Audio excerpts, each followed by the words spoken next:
September 7th, 1942.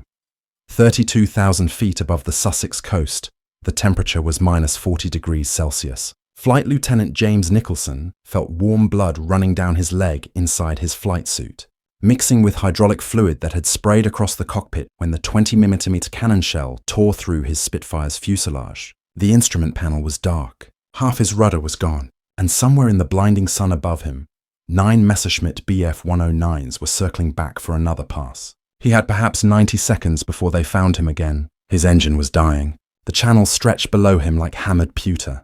And in that moment, watching his oil pressure drop towards zero, James Nicholson made a decision that would later be studied in RAF tactical manuals for decades. He would not run. He would hunt. The human mind performs strange calculations when death becomes a mathematical certainty. Nicholson's brain was processing multiple layers of information simultaneously, the way all combat pilots learn to think or died trying. His Merlin engine was losing power at approximately 200 RPM per minute. The glycol coolant temperature was climbing past operational limits, meaning he had perhaps 4 minutes before the engine seized completely. His hydraulics were compromised, which meant his flaps might not deploy for landing, assuming he lived long enough to attempt one. The 109s above him held every advantage: altitude, speed, numbers, and the knowledge that they had already mortally wounded him. By every tactical doctrine taught at RAF fighter school, Nicholson should have pointed his damaged Spitfire toward home, nursing the failing engine, praying the Merlin would hold together long enough to reach the coast. Instead, he pulled his nose up toward the sun. What happened in the next 17 minutes became one of the most peculiar engagements of the Battle of Britain, though it would remain classified for nearly 3 years. It was a moment that revealed something fundamental about aerial combat psychology, about the assumptions built into Luftwaffe tactical doctrine, and about how a damaged machine could become more dangerous than a healthy one if its pilot understood the specific geometry of his enemy's expectations. The Germans had been fighting the RAF for over a year by September 1942. They believed they understood British tactical patterns, British aircraft capabilities, British pilot psychology. They had catalogued the Spitfire's performance envelope with scientific precision. They knew how fast it could climb, how tight it could turn, how much punishment it could absorb before falling apart. They knew that a damaged Spitfire, leaking fluids and losing power, would dive for the deck and run for home. They had seen it hundreds of times. They were wrong about what would happen when a particular kind of pilot, in a particular kind of damaged aircraft, decided that the rules no longer applied. The Supermarine Spitfire was never supposed to be the fighter that saved Britain. When Reginald Mitchell designed it in the mid-1930s, the Air Ministry was skeptical. They wanted something practical, sturdy, and cheap to manufacture. Mitchell gave them something else entirely: an aircraft that looked like it was moving even when standing still, with elliptical wings that seemed more sculpture than engineering, powered by the most temperamental and sophisticated engine ever mounted in a fighter plane. The Rolls-Royce Merlin was a masterpiece of precision manufacturing, a supercharged V12 that produced over 1,000 horsepower while weighing less than 700 kilograms. It was also finicky, demanding, and prone to failure if not maintained with obsessive care. The Merlin required perfect fuel mixture, perfect coolant temperature, perfect oil pressure. It needed to be treated like a thoroughbred racehorse, not a workhorse. Push it too hard and it would destroy itself. But treat it right, understand its tolerances and its limits, and it would give you performance that seemed to defy physics. By 1942, both sides knew the Spitfire's capabilities with encyclopedic completeness. Luftwaffe intelligence had detailed performance charts showing exactly what a Spitfire could and couldn't do at various altitudes, speeds, and damage states. These charts were based on rigorous testing, captured aircraft, and thousands of combat observations. They showed that a Spitfire with compromised cooling would overheat catastrophically within 5 minutes of high-power operation. They showed that a Spitfire with hydraulic damage would lose control authority and become increasingly difficult to maneuver. They showed that a Spitfire leaking fuel or oil would leave a visible trail that made it easy to track and finish off. All of this data was accurate. All of it was based on pilots who wanted to survive, who fought according to doctrine, who valued their lives appropriately. None of it accounted for a pilot who had decided that survival was secondary to taking as many of the enemy with him as possible. James Nicholson understood his aircraft in ways that went beyond technical specifications. He had over 400 hours in Spitfires. which made him moderately experienced by late 1942 standards. But more importantly, he had spent months as an engineering liaison, working with ground crews, learning not just how to fly the Spitfire, but how it was built, how its systems interconnected, where its redundancies were hidden. He knew that the hydraulic system that powered his flaps and landing gear was separate from the hydraulic system that powered his aileron boost. He knew that his engine could run for approximately 8 minutes after complete coolant loss before the cylinder heads cracked, and that during those 8 minutes, the Merlin would actually produce slightly more power than normal as thermal expansion reduced internal clearances and improved compression. He knew that the glycol coolant, when vaporized by heat and expelled through the cooling system vents, created a white vapor trail that looked exactly like the trail from a catastrophically damaged aircraft in its final moments. And he knew that Luftwaffe doctrine taught their pilots to ignore aircraft that were clearly already dying, to focus their ammunition and attention on aircraft that still posed a threat. The lead Messerschmitt, piloted by Oberleutnant Klaus Hoffmann, saw Nicholson's Spitfire trailing white vapor and climbing weakly back toward the contrail layer. Hoffmann was a careful hunter with 11 confirmed kills. He recognized the signs of terminal damage. The British pilot was trying to gain altitude before his engine failed completely, hoping to glide back across the channel. It was textbook RAF emergency procedure. Hoffmann made a decision that most experienced fighter pilots would have made. He ignored the dying Spitfire and focused on finding other prey. His wingman, Lieutenant Franz Weber, questioned the decision over the radio. Shouldn't they confirm the kill? Hoffmann's response was tactically sound. The Spitfire was already dead. It just didn't know it yet. Better to save their ammunition for aircraft that could still fight.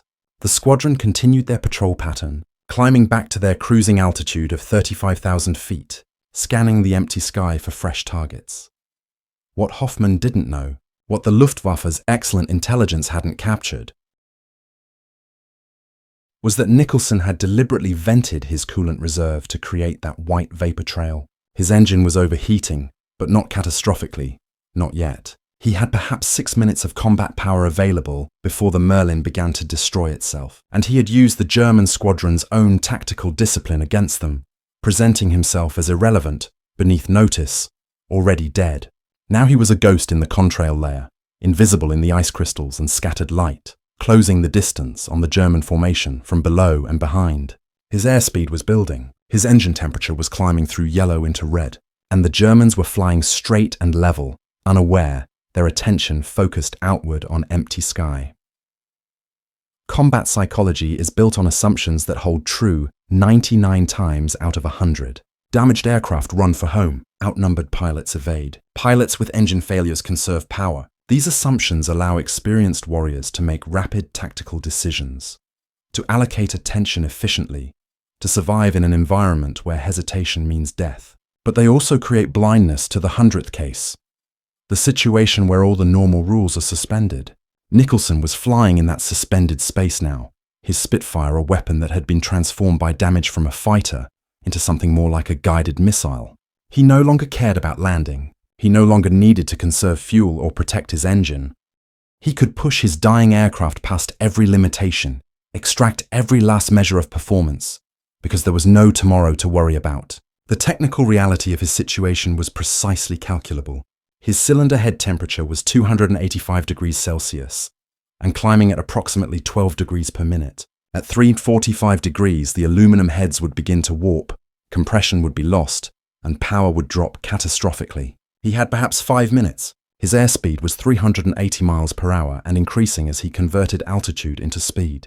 His 8 Browning 303 machine guns were fully loaded, 2,660 rounds total, each belt carefully loaded by his armourer with a precise mixture of ball, tracer, and armour-piercing incendiary. His gun sight was functional, the gyroscopic mechanism still spinning, the reticle bright against the sky. And directly ahead, 2,000 feet above and slightly left, 9 Messerschmitt 109Ns were flying in a loose patrol formation, their pilots scanning the horizon, their radios chattering with the routine observations of experienced hunters who believed the sky belonged to them. The Bf 109 was arguably the finest, piston-engined fighter in the world in late 1942, faster than the Spitfire, above 20,000 feet, more heavily armed. with fuel injection that allowed it to perform negative G maneuvers that would starve a Spitfire's carburetor-fed Merlin. But the 109 had weaknesses, as all machines do. Its narrow landing gear made it treacherous on the ground. Its high wing loading made it less maneuverable than a Spitfire in sustained turns. And its pilots, particularly experienced ones like Hoffman's squadron, had been taught to fight according to energy tactics. Maintain speed, maintain altitude, dive to attack, zoom back to safety. Never get slow, never turn with a Spitfire. Never let a British fighter get on your tail. These were the rules that kept Luftwaffe pilots alive through hundreds of combat missions. These were the rules Nicholson was counting on. He opened fire at 400 yards, far beyond normal effective range, but he wasn't trying to hit anything yet. He was trying to create panic. 8 machine guns firing simultaneously produce a distinctive sound, a ripping buzz that carries clearly in the thin air of high altitude. They also produce a dense stream of tracer rounds, bright burning lines that show exactly where your bullets are going. Nicholson's first burst walked through empty air, missing the rearmost Messerschmitt by 50 feet. But the German pilot saw the tracers, saw the Spitfire that was supposed to be dead, and his training took over instantly. Hard brake right, dive, gain speed, separate from the threat. His wingman followed automatically, both aircraft accelerating away from the danger, exactly as doctrine prescribed. The German formation shattered. 9 aircraft that had been flying in coordinated patrol geometry scattered into individual survival units, each pilot reverting to the most basic fighter-pilot instinct. Don't let the enemy get behind you. Hoffman's voice crackled over the radio, calling for his squadron to reform, to use their numbers and coordination. But radio discipline had already broken down. Multiple pilots were shouting simultaneously, calling out the Spitfire's position, asking for instructions, announcing their own maneuvers. In the chaos, 3 of the 109s had turned hard left, separating themselves from the main group. 2 more had dived away and were now far below, building speed, no longer part of the fight. Nicholson had transformed a coordinated squadron into a collection of individuals in less than 10 seconds, using nothing but a single burst of ineffective machine gun fire and the violation of German expectations. Now he had 4 Messerschmitts in front of him, 2 of which were trying to turn back toward him, and he had perhaps 4 minutes before his engine died. The mathematics of aerial combat are unforgiving. Both aircraft were flying at approximately 380 miles per hour, which equals 557 feet per second. At that speed, the distance between Nicholson and the nearest 109 was closing at roughly 1,100 feet per second, accounting for their converging angles. He had approximately 2 seconds before they entered effective firing range of each other. His Browning 303s had a muzzle velocity of 2,440 feet per second and a practical effective range of about 400 yards, though accuracy declined sharply beyond 250 yards. The 109's 20mm cannon had much more destructive power, but a slower rate of fire and a pronounced bullet drop at range. The 109's 7.92mm machine guns were roughly equivalent to his own 303s. The tactical advantage belonged to whoever could bring guns on target first. Nicholson's Spitfire was already pointing at the enemy. The 109s were still turning.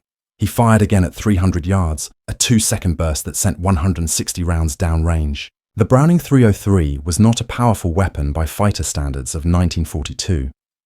It was a rifle-caliber machine gun, originally designed for infantry use, adapted for aircraft installation with minimal modification. The Americans and Germans both favored heavier weapons, 20mm cannons, and 50 caliber machine guns that could tear through aluminum structure and destroy an aircraft with just a few hits. The British 303 required sustained fire and precise aim to be effective, but it had one enormous advantage: volume. 8 guns firing simultaneously produced a cone of fire nearly 20 feet wide at 300 yards, a cloud of metal that didn't require perfect aim, just approximately correct pointing. Nicholson's burst caught the leading Messerschmitt across the left wing root and forward fuselage. He saw pieces fly off, bright flashes where armor-piercing incendiary rounds struck metal, the immediate trail of white smoke that meant coolant or hydraulic fluid. The 109 rolled left and dived away, damaged but not destroyed. Nicholson didn't follow. He shifted his aim to the second aircraft. Combat at this level becomes something beyond conscious thought. The human brain cannot process information fast enough to fly, aim, and shoot through deliberate decision-making. Instead, Trained fighter pilots operate in a state that psychologists would later call flow, where action and awareness merge, where the aircraft becomes an extension of the body, where target, gun sight, and trigger exist in a unified field of perception. Nicholson was in that state now, his conscious mind reduced to a small observing presence while his trained reflexes flew the aircraft. He could feel the Spitfire starting to vibrate, the first sign that his overheating engine was approaching failure. He could feel the controls getting mushy as his airspeed bled off in the climbing turn. He could feel the G-forces pressing him into his seat, the blood draining from his head, his vision starting to narrow, and he could feel the moment when his gun sight reticle crossed the second Messerschmitt's fuselage, the instant of perfect alignment that triggered another long burst. This time the effect was immediate and catastrophic. The 109's canopy exploded outward, the aircraft snap-rolled inverted, and a dark shape tumbled away from the cockpit as the German pilot bailed out. Nicholson had time to register the parachute deploying before he had to brake hard right to avoid the third 109, which had finally completed its turn and was now firing at him. He felt the impacts before he heard them. The distinctive drumming of cannon shells and machine gun rounds striking his Spitfire's tail and left wing. The aircraft lurched, his stick went heavy. Another hydraulic line severed probably. His engine was making a new sound now. A rough hammering that meant bearing failure was imminent. His cylinder head temperature gauge was pegged at maximum, the needle literally bent against the stop. He had perhaps 90 seconds before the Merlin destroyed itself completely. But 90 seconds is an eternity in air combat. 90 seconds is time for multiple engagements. Time for the geometry of the fight to shift completely. Time for survival or death to be decided multiple times over. Nicholson rolled inverted and pulled, a classical defensive maneuver that converted his remaining altitude into a split S dive. The 109 that had hit him tried to follow, but the Messerschmitt was already fast, already close to its maximum speed, and the German pilot hesitated just an instant before committing to the dive, worried about structural limits. That instant was enough. Nicholson pulled through the bottom of his split S at 5,000 feet, his airspeed touching 450 miles per hour, his wings bending visibly under the G-load, his vision completely greyed out by the centrifugal force. When his vision cleared, the pursuing 109 was gone, probably still diving, or perhaps it had broken off. He didn't care. There were still targets above him. Klaus Hoffmann had finally managed to restore some order to his scattered squadron. He had 4 aircraft with him now, flying in a defensive circle, each pilot covering the other's tails, watching for the damaged but inexplicably deadly Spitfire. Hoffmann's tactical brain was trying to process what had happened. The Spitfire should be dead. It should have been out of fuel, out of coolant, out of engine life 5 minutes ago. Yet it was still flying, still fighting, still impossibly dangerous. He had lost 1 aircraft destroyed and 1 damaged badly enough that it had left the fight. He had allowed a single damaged enemy fighter to break up his squadron and inflict casualties. It was the kind of outcome that would require a very uncomfortable report to his commander, unless he could kill the Spitfire and restore the narrative. A successful ambush by a damaged but cunning opponent could be explained. Losing multiple aircraft to what should have been an easy kill would be much harder to justify.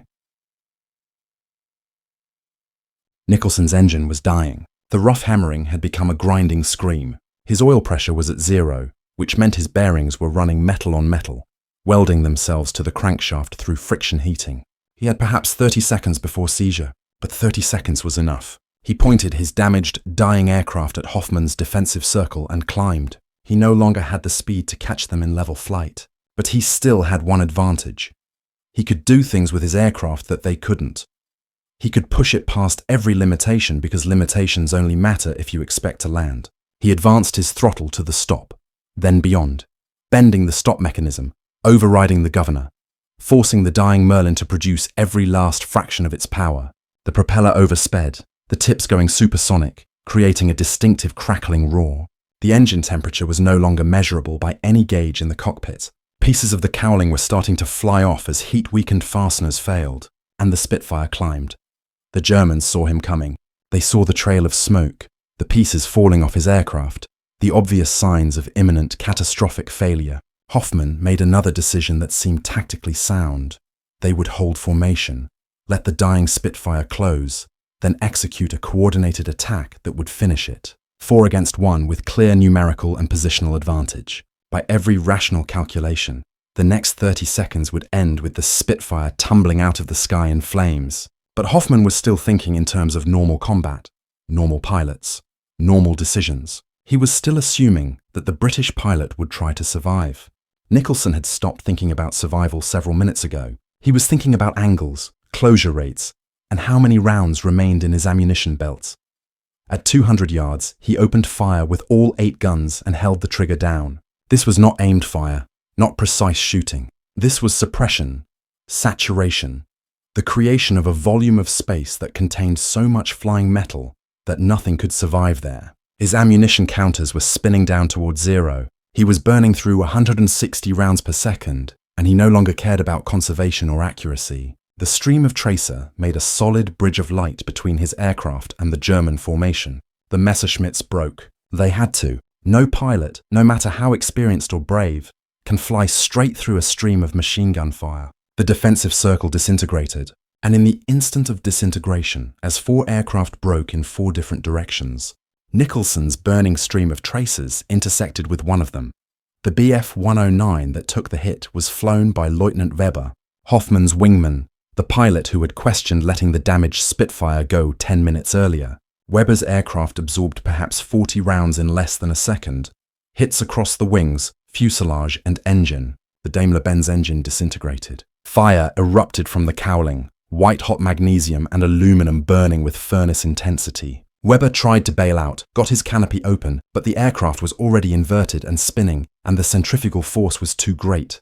Nicholson saw it happen, saw the flames and the spiral and the pilot trapped in his cockpit and felt nothing.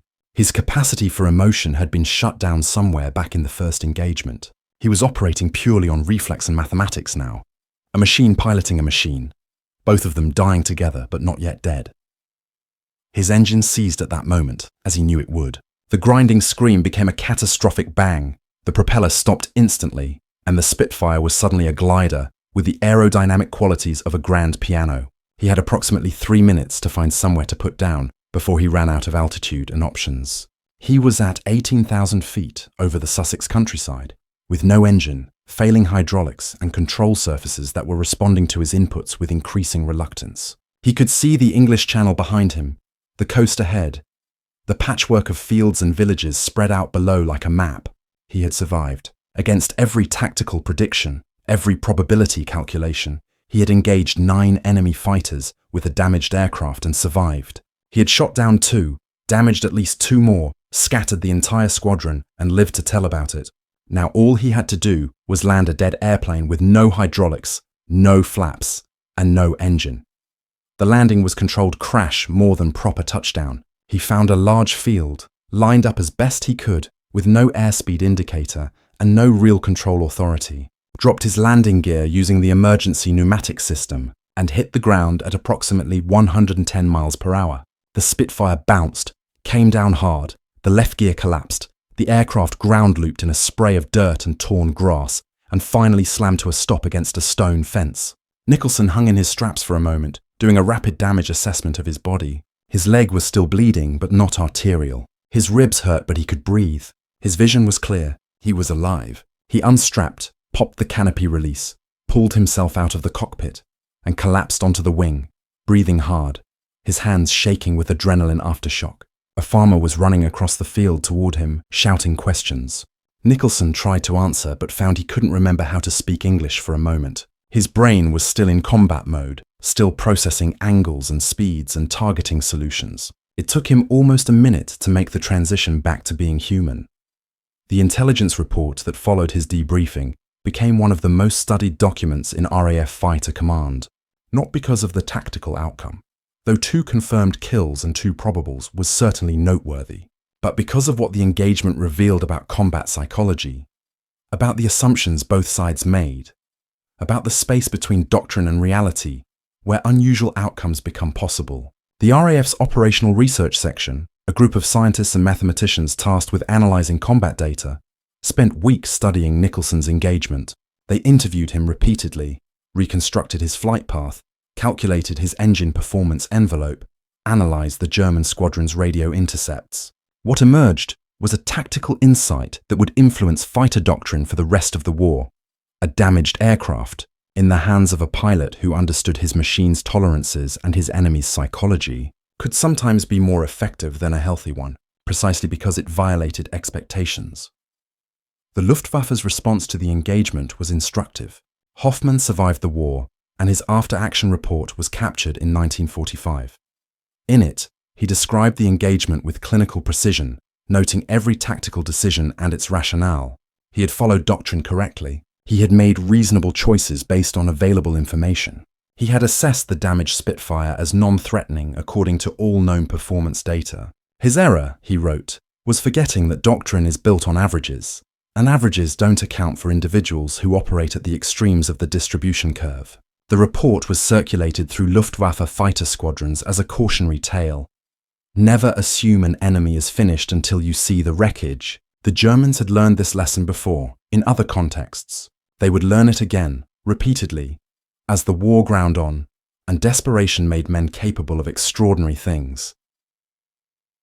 James Nicholson spent 3 weeks in hospital recovering from his injuries. His damaged Spitfire was written off, the airframe too badly damaged to repair. His Merlin engine was sent to Rolls-Royce for analysis. Engineers found that the crankshaft had partially welded itself to the main bearings.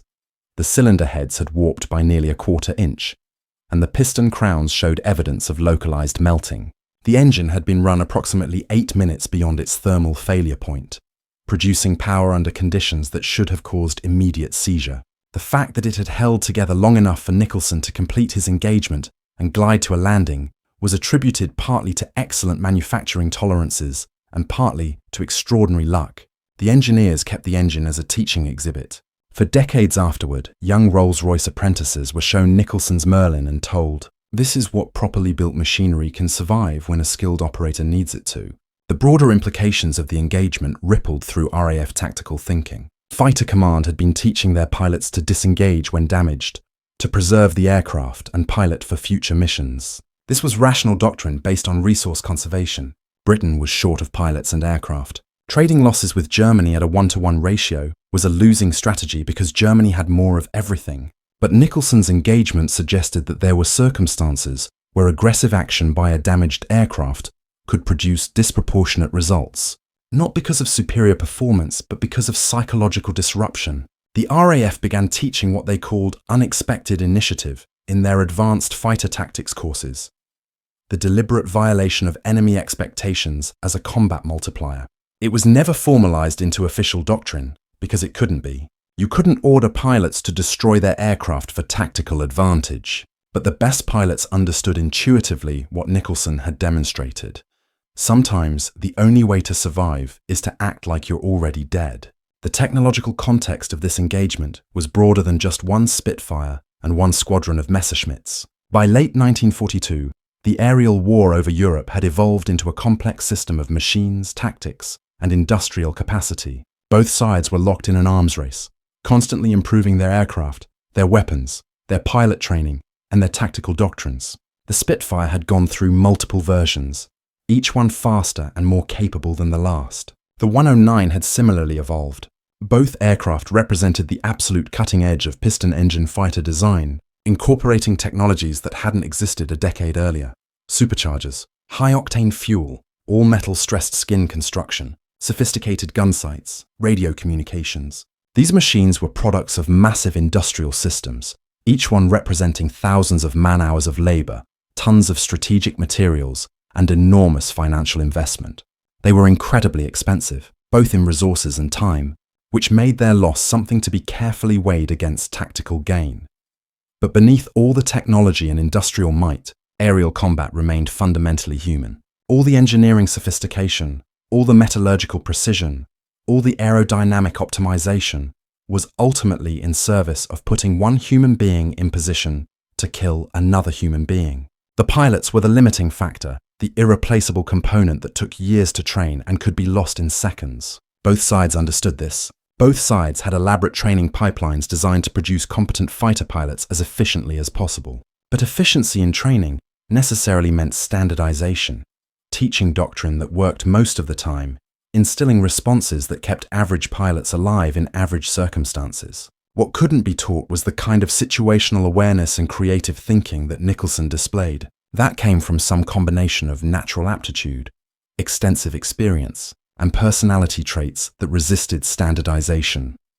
The psychology of aerial combat had been studied intensively by both sides since early in the war. Medical officers and psychologists conducted interviews with pilots, trying to understand what separated survivors from casualties, what made some men capable of continuing to fight after dozens of missions while others broke down after a handful. The studies found patterns. Successful fighter pilots tended to have excellent spatial reasoning, fast reaction times, and the ability to manage fear without being paralyzed by it. But they also found outliers, pilots who succeeded despite not fitting the profile, pilots who developed their own techniques and approaches that violated conventional wisdom, but worked. Nicholson was one of these outliers. His technical understanding of his aircraft was unusual. His willingness to push damaged machinery past failure points was unusual. His ability to think several moves ahead in a chaotic situation was unusual. The RAF couldn't produce more pilots like him through training because they didn't fully understand what made him different. The broader strategic context of September 1942 was one of grinding attrition. The spectacular aerial battles of 1940 were over. The Luftwaffe had failed to destroy the RAF or break British morale. But the war was far from won. German U-boats were still sinking hundreds of thousands of tons of Allied shipping monthly. The Eastern Front was consuming men and material at horrific rates. North Africa was stalemated. The strategic bombing campaign against Germany was building, but had not yet reached the devastating intensity it would achieve in 1943 and 1944. Britain was surviving, but not winning, holding on, building strength, waiting for American industrial power to fully mobilize. In this context, every German aircraft destroyed mattered. Every Luftwaffe pilot killed or captured was one less experienced combat veteran. The exchange rates mattered enormously. If the RAF could destroy German aircraft at a favorable ratio, they were contributing to eventual victory, even if the strategic situation looked grim day to day. Nicholson's engagement represented an almost absurdly favorable exchange rate, one damaged Spitfire that was going to be written off anyway, in exchange for 2 German aircraft destroyed and 2 damaged.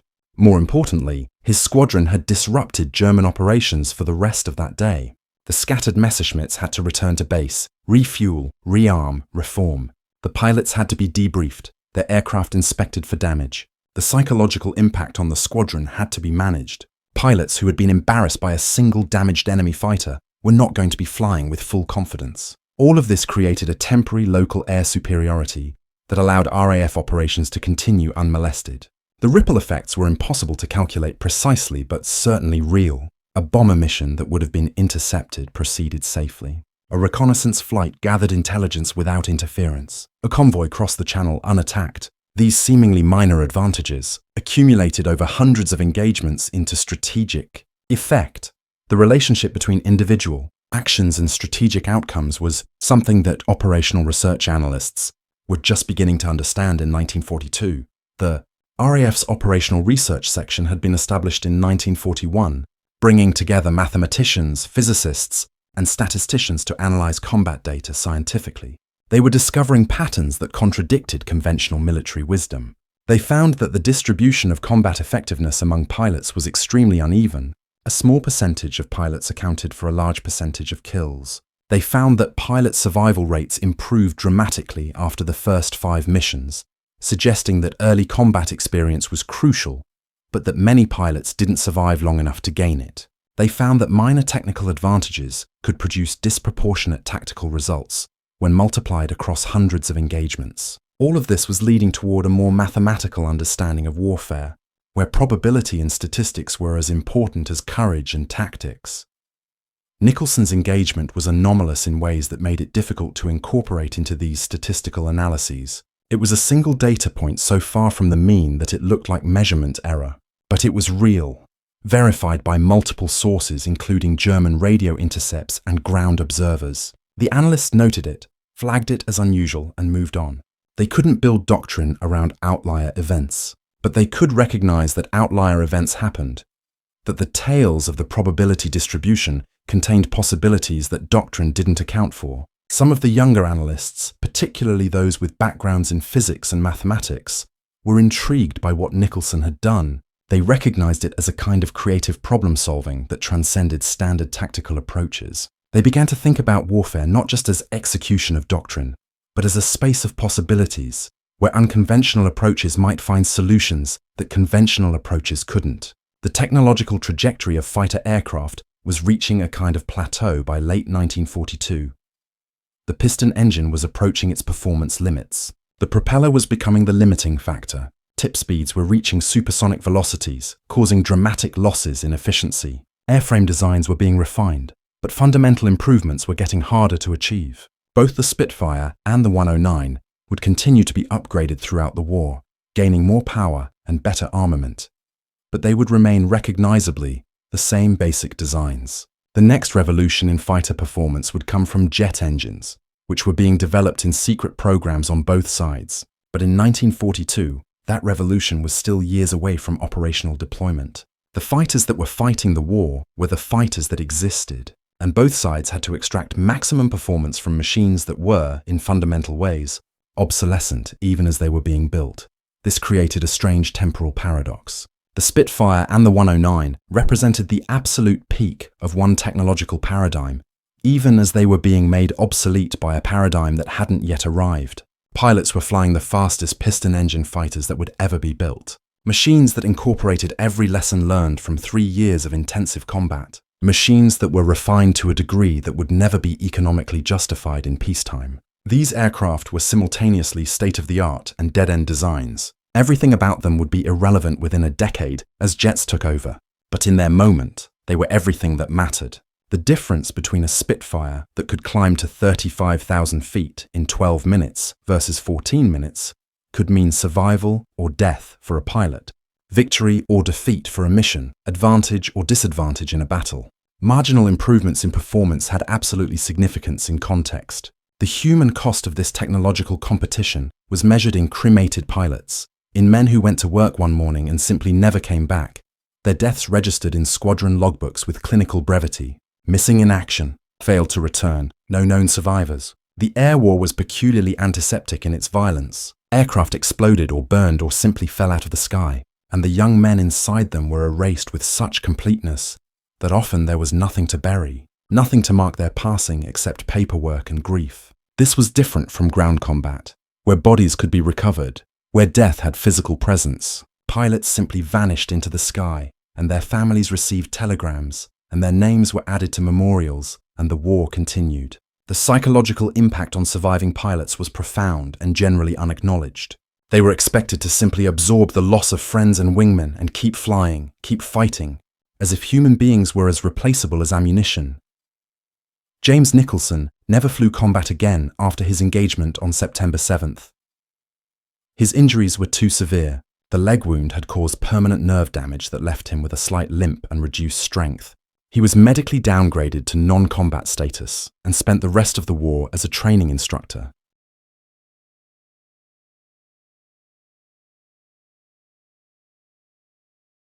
Teaching new pilots the technical details of Spitfire operation and the tactical principles that might keep them alive long enough to become experienced. He was good at teaching, patient and thorough, and he probably saved more lives through his instruction than he ever took in combat. But he found the work frustrating in ways he couldn't articulate. He had touched something in those 17 minutes over Sussex, some extreme edge of human experience where life and death and technical mastery converged into a kind of transcendence. Teaching cautious 18-year-olds how to perform pre-flight inspections felt like a pale shadow of that intensity. He never said this to anyone. He understood that his job was important, that the pilots he trained would go on to fight the war. He could no longer fight himself. But understanding something intellectually and feeling it emotionally are different things.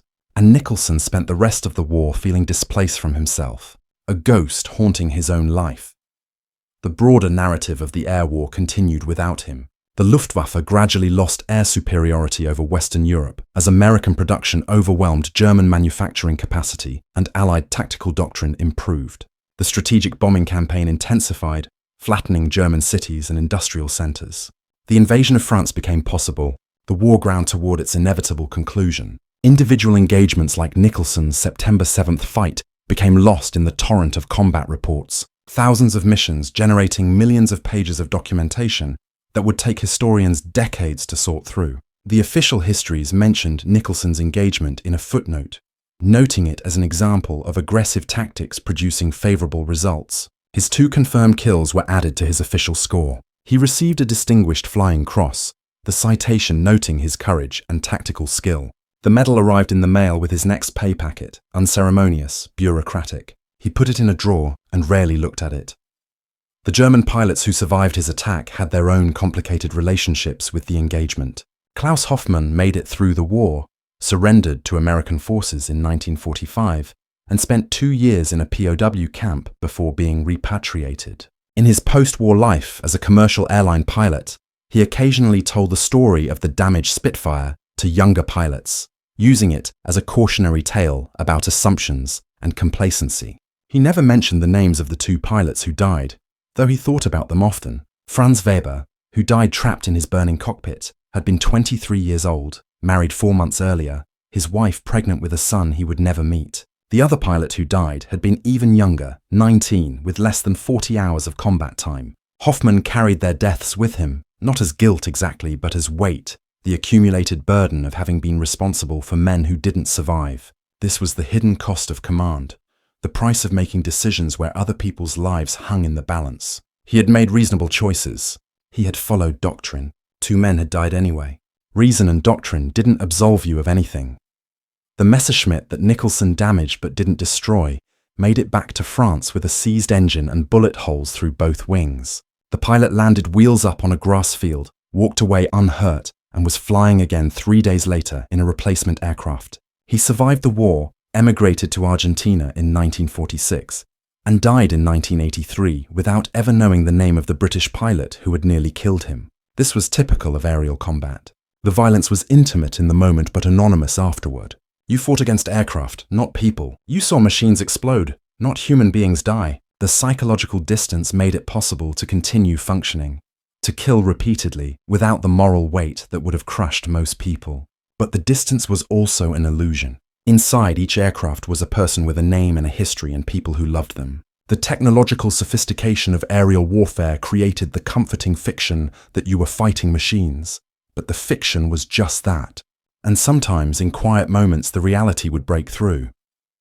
The engineering analysis of Nicholson's Merlin engine produced several technical insights that influenced subsequent engine development. Rolls-Royce engineers discovered that the bearing failures had followed a predictable pattern, beginning with the main bearings closest to the propeller and propagating rearward as oil starvation worsened. They found that minor modifications to the lubrication system could extend engine life under damaged conditions by approximately 15%, which could mean the difference between making it home or not. These modifications were incorporated into later Merlin variants. The engineers also studied the thermal damage to the cylinder heads, learning things about aluminum alloy behavior at extreme temperatures that informed the design of post-war jet engines. So Nicholson's willingness to destroy his engine in combat produced technical knowledge that made subsequent engines more reliable, a small repayment of the debt the living owed to the circumstances of that September afternoon. The tactical lessons from the engagement were more difficult to codify. The RAF's Tactical Development Unit produced a training document titled Exploitation of Enemy Assumptions that used Nicholson's fight as a case study. The document noted that German pilots had been trained to ignore certain categories of damaged aircraft, and that this training created an exploitable vulnerability. But the document also cautioned that exploitation required precise understanding of enemy doctrine, excellent aircraft knowledge, and willingness to accept personal risk. These were not qualities that could be taught in a classroom. The document was distributed to fighter squadrons, but its impact was unclear. Most pilots who read it probably thought that Nicholson had been extraordinarily lucky, which was partly true, but luck tends to favor those who create the conditions for it. And Nicholson had created those conditions through technical knowledge and tactical creativity. The broader question of how to train pilots to think creatively under extreme stress remained unsolved throughout the war and afterward. Military training inherently emphasizes standardization and doctrine because most people, under most circumstances, need clear rules to follow. Doctrine keeps average soldiers alive and functioning in situations that would otherwise cause paralysis or panic. But doctrine also constrains innovation and prevents the kind of adaptive problem-solving that produces extraordinary results. The tension between these two imperatives, standardization versus creativity, discipline versus initiative, is fundamental to military organizations and has never been fully resolved. The best military units find ways to balance both, establishing clear doctrine while also encouraging intelligent deviation when circumstances warrant. But this balance is fragile and difficult to maintain, requiring leadership that understands when to enforce rules and when to give subordinates freedom to improvise.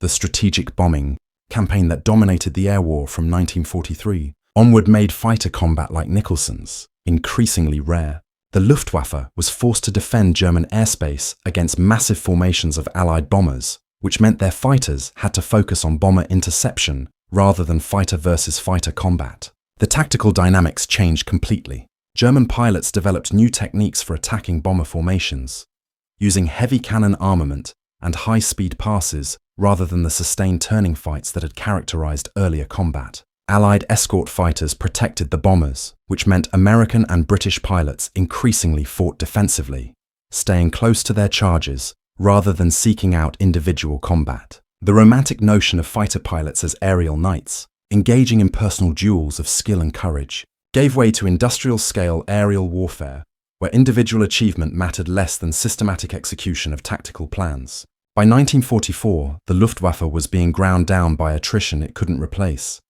Experienced pilots were dying faster than they could be replaced. Fuel shortages limited training time for new pilots, which meant they entered combat poorly prepared, and died quickly, which created a vicious cycle of declining capability. The Messerschmitt 109, which had been the finest fighter in the world in 1940, was being flown by 18-year-olds with 40 hours of flight time facing American and British pilots with hundreds of hours. Technical parity meant nothing when one side had overwhelming numerical and qualitative advantages in pilots. The Germans introduced jet fighters in late 1944, the Me-262, which was dramatically faster than any Allied piston-engine fighter. But they had too few of them, too late, flown by pilots who had insufficient training in jet tactics. The technological leap forward couldn't overcome strategic and industrial realities. The air war in Europe ended in May 1945 with German unconditional surrender.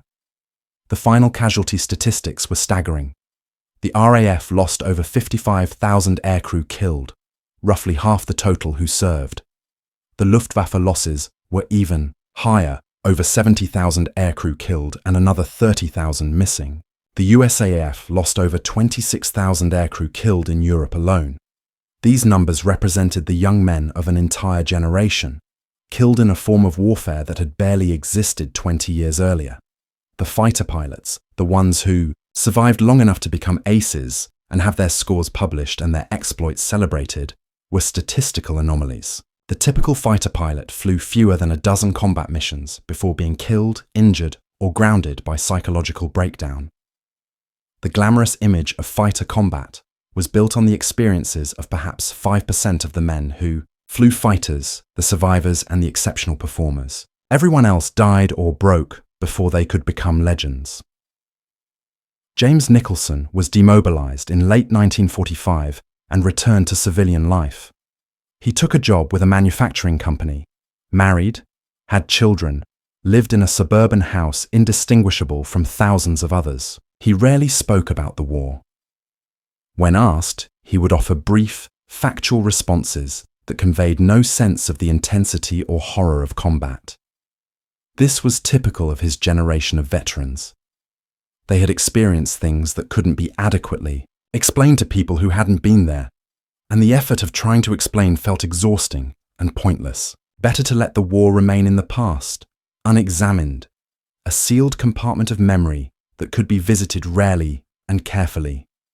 Nicholson's family knew he had been a pilot, knew he had been decorated, but didn't really understand what that meant. His children grew up thinking their father's war experience was probably similar to their friends' father's war experiences, not recognizing that the limp and the occasional nightmares and the way he would sometimes stop mid-sentence and stare at nothing were signs of trauma that their father had learned to carry silently. The post-war years saw rapid advancement in aviation technology that made World War II fighters obsolete almost immediately.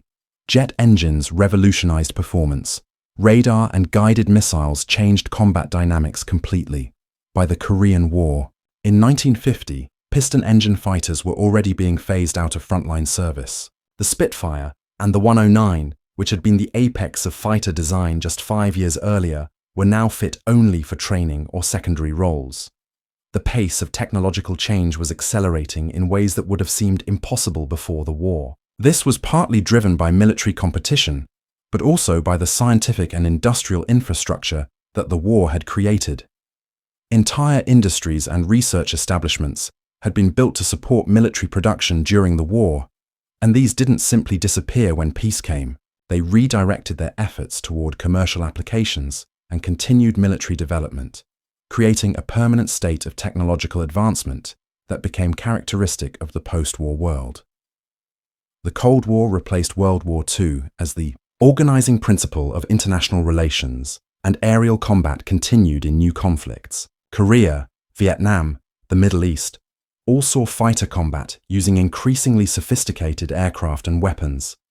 But the fundamental dynamics that Nicholson had experienced, the psychological dimension of combat, the importance of tactical creativity, the tension between doctrine and improvisation, remained constant beneath the technological changes. Pilots in F-86 over Korea faced similar challenges to pilots in Spitfires over England. Managing fear, making rapid decisions under stress, exploiting enemy weaknesses, surviving in an environment that was fundamentally hostile to human life. The machines changed, but the human factors remained surprisingly stable. Military psychologists studied combat stress and pilot performance throughout the Cold War, building on the preliminary work done during World War II, developing better training methods and selection criteria. But they still couldn't fully predict or replicate the qualities that made pilots like Nicholson capable of extraordinary performance under extreme conditions. The historical memory of World War II aerial combat became increasingly romanticized as the decades passed. Films and books portrayed fighter pilots as glamorous heroes, emphasizing the excitement and adventure while downplaying the terror and the casualty rates. The Spitfire, in particular, became an icon of British resistance, the machine that saved the nation during its darkest hour. This narrative was not entirely false. The RAF had fought with extraordinary courage and had prevented German air superiority. But the narrative simplified and sanitized the reality. It made the air war seem like a sporting contest between equals, rather than a grinding campaign of attrition where young men died by the thousands. It made individual heroism seem more important than industrial capacity and strategic planning. It created a mythology that was useful for national morale, but poor history. James Nicholson died in 1963, aged 46, from complications related to his war injuries. His funeral was attended by family and a few former squadron mates. There was no national recognition, no memorial service, no acknowledgement from the government he had served. He was buried in a suburban cemetery under a simple headstone that listed his name, dates, and military rank. His medals were packed away in a drawer, eventually inherited by his son, who kept them without really understanding their significance. His children remembered him as a quiet man who worked hard, provided for his family, and died too young. They didn't know about September 7th, 1942. Didn't know that their father had once engaged 9 enemy fighters alone and survived. Didn't know that his tactical creativity had been studied and taught to other pilots. That knowledge was buried in military archives, accessible only to historians who knew where to look. The Luftwaffe pilots who had fought against Nicholson that day had their own post-war trajectories. Klaus Hoffmann flew commercially until retirement, never speaking publicly about his wartime service, carrying his memories privately. The pilot, whose aircraft Nicholson had damaged, lived a long life in South America, dying peacefully surrounded by grandchildren who knew nothing of his past. Franz Weber's widow remarried in 1948, and his son grew up never knowing his biological father, except through photographs and stories told by relatives.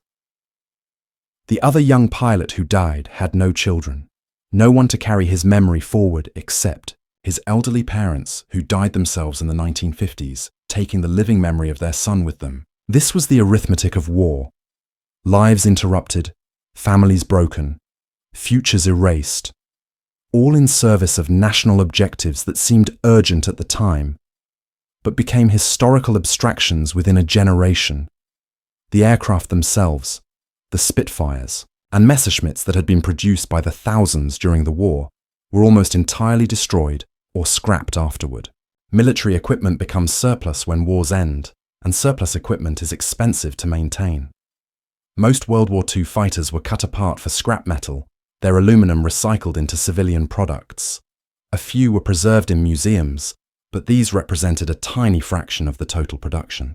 The Spitfire that Nicholson flew on September 7th was bulldozed into a scrap pile, along with dozens of other written-off aircraft, and eventually melted down.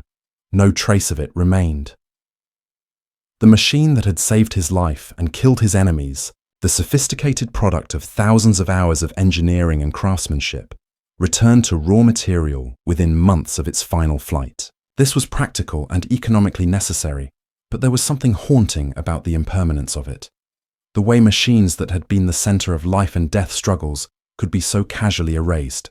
The broader historical trajectory of the 20th century was shaped enormously by World War II and the aerial combat that was part of it. The war demonstrated that air power was essential to modern warfare, which led to massive investment in military aviation during the Cold War.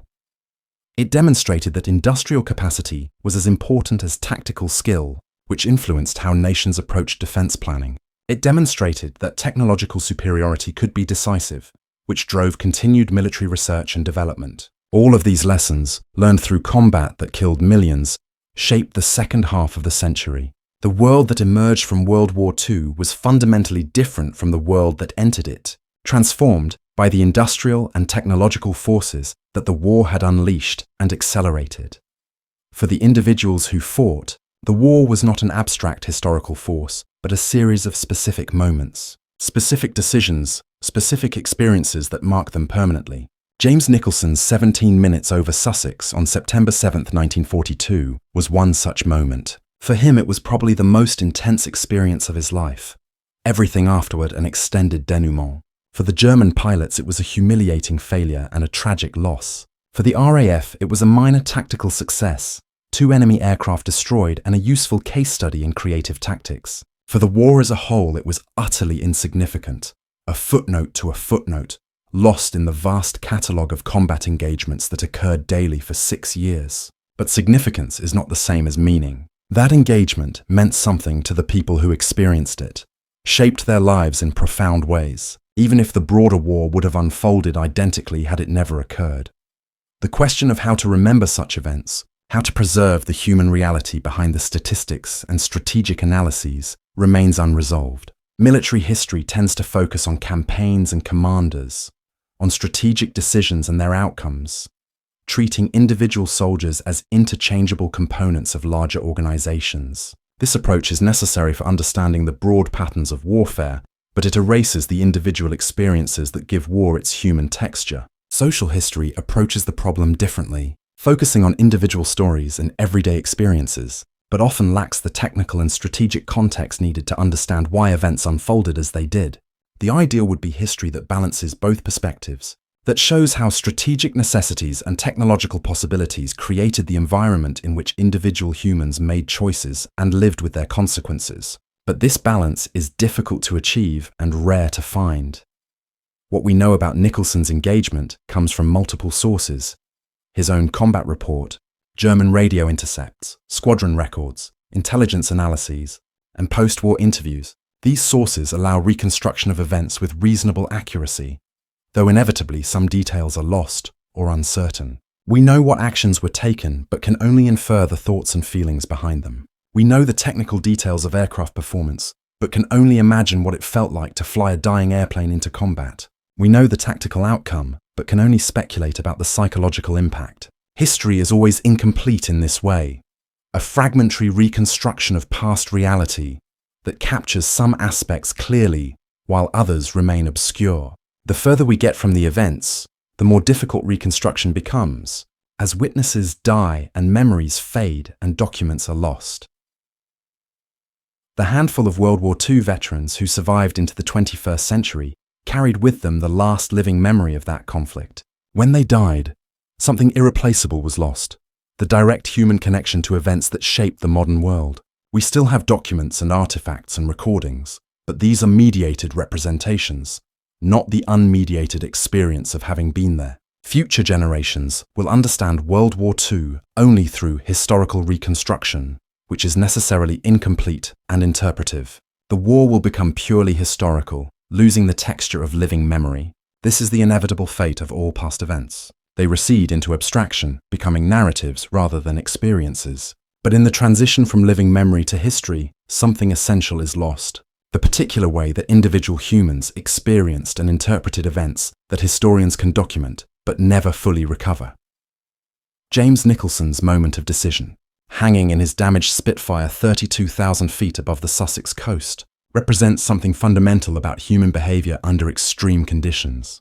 He had seconds to decide: run for home and probably survive, or turn and fight and probably die. Every rational calculation favored survival. Every instinct for self-preservation favored escape. But he turned and fought anyway, and in doing so demonstrated that human behavior cannot be fully predicted by rational models. We act for reasons that go beyond survival and self-interest, driven by pride, duty, anger, or simply the desire to leave some mark on events rather than being passively swept along by them. Military organizations depend on this aspect of human nature, on the willingness of individuals to take extraordinary risks for collective objectives, but they can never fully control or predict it, because it emerges from the complex interaction of personality, training, circumstances, and chance. The machinery of war, the aircraft and weapons and industrial systems, were built by rational processes of engineering and economic planning, but they were used by humans whose behavior was never fully rational, who made choices based on emotion and instinct as much as calculation. The gap between the rational design of military systems and the irrational way humans actually behave in combat created constant surprises, moments when outcomes diverged from predictions in unexpected ways. Nicholson's engagement was one such moment, but there were thousands of others, small deviations from expected patterns that accumulated into larger effects. Military planners tried to account for this through concepts like morale and leadership and training. But these were crude approximations of psychological complexities that resisted quantification. Wars were won or lost not just through material superiority, but through the accumulated choices of individuals who rarely had complete information or time for careful deliberation. In the end, what remains is not the strategic significance of Nicholson's fight, which was minimal, but the human significance of his choice to fight when he could have run. That choice reveals something about courage that transcends the specific historical context. Courage is not the absence of fear, but the decision to act despite fear, to accept risk for some purpose beyond survival. Every person faces moments, smaller than combat but structurally similar, where the choice is between safety and risk, between comfort and challenge, between accepting circumstances and trying to change them. These moments define who we become. Nicholson's moment came at 32,000 feet with a dying engine and 9 enemy fighters above him. He chose to climb toward the danger rather than away from it.